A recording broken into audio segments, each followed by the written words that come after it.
Hey guys, so check this out. Mountains form in some seriously cool ways. We've got fold mountains like the Himalayas, formed when tectonic plates collide.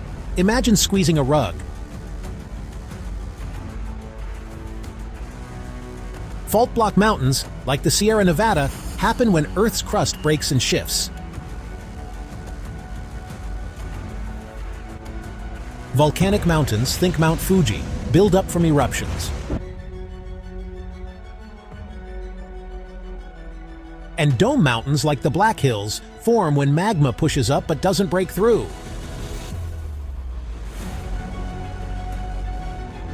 Now, here's something cool.